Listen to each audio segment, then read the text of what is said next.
This morning we launched out of Simonstown Harbour. The main aim was to go and look for some of the pelagic animals that you find out in these deep waters.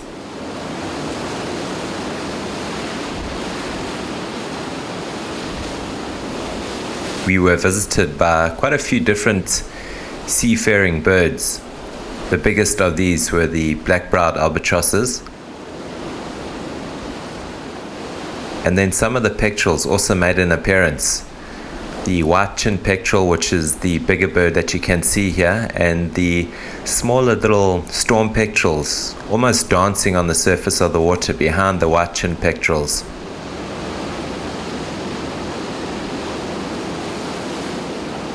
Some of the white-chinned petrels were looking fairly nervous, and it was only when I got into the water did I realize what their concern was.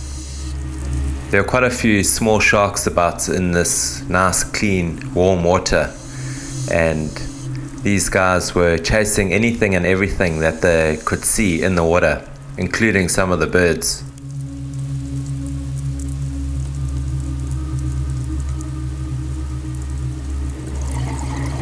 All these sharks that we saw were all blue sharks.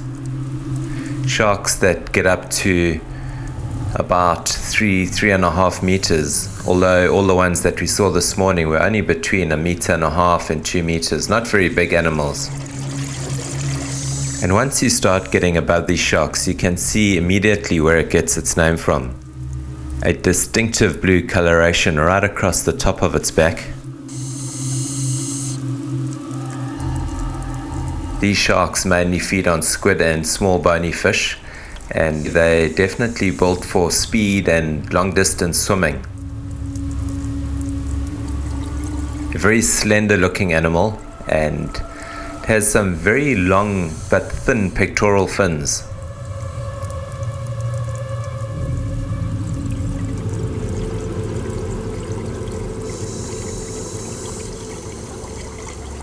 While all of this was going on, there were quite a few wary looking onlookers on the surface, just watching and having a good look at what was going on below.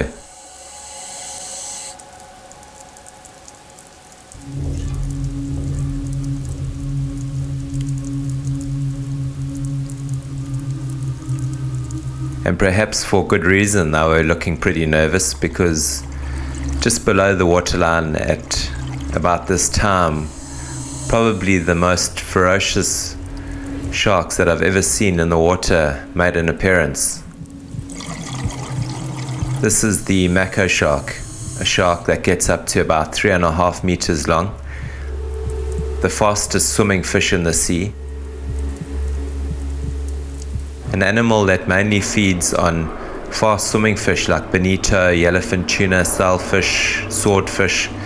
So you can just appreciate the speeds that these animals get up to, sometimes 75 kilometers an hour, which is quite remarkable.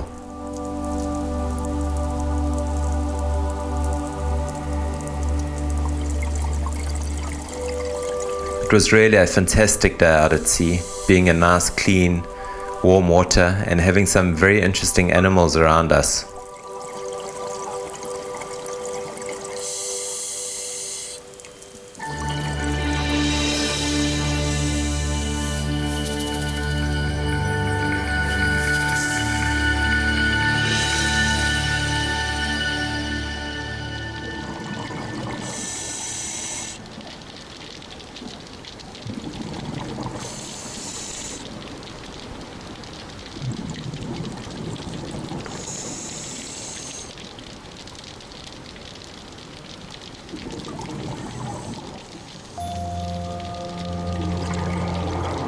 There had been a lot of big Zambezi sharks as well as tiger sharks spotted in the area of late, so today we just decided to hang in the midwater, and pretty quickly curiosity got the better of this big potato bass and he came up to have a look exactly what we were doing.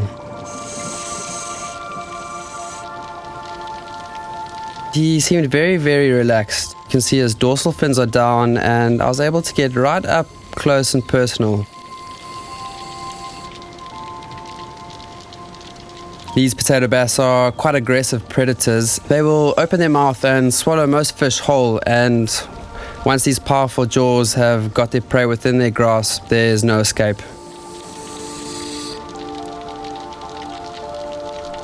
We came across a pair of honeycomb morays. Now they were sharing a hole and perhaps just sharing a moment as well. Up above them, some goldies inject a touch of color into the scene.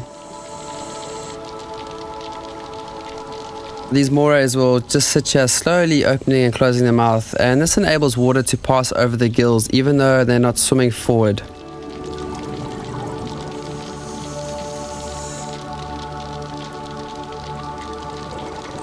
This was quite a unique experience for us. We see these boxfish fairly often here on the reefs of Sodwana, but we never really get to see them interacting like this.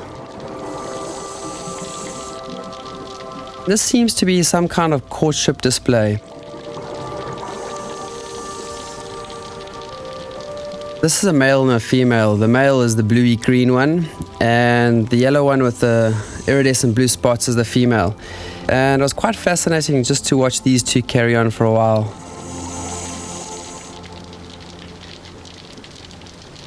And unfortunately, no big shark species today, but always a stunning dive and always something new under this beautiful ocean of ours.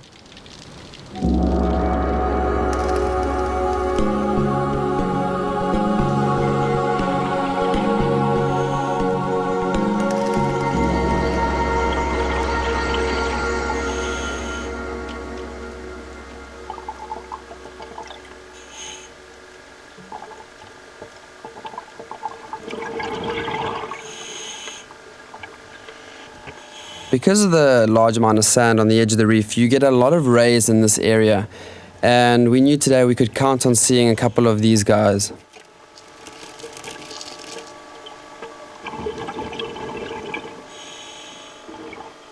They're two large round ribbon-tail rays, just lying quietly on the sand, passing water in through its gills, which you can see just below the eyes there.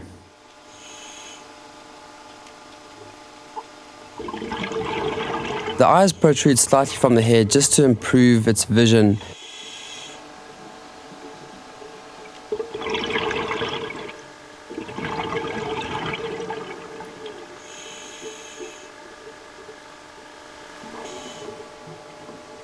As we travel a bit further, you can start to see how the sand changes. Now, these ridges in the sand are formed by the swell that passes in through this coastline. And underneath here you can see the old remains of what used to be a reef. Now this is all dead coral and just a little bit of sand over the top.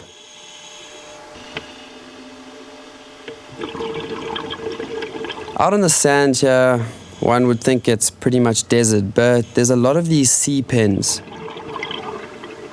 These sea pens anchor themselves in the sand. And they put out these fleshy protrusions and they filter plankton from the water.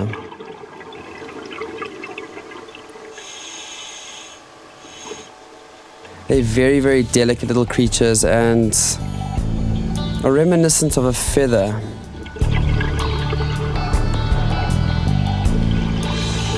An interesting dive. I'd like to investigate slightly further, and maybe this is something we can do in the future.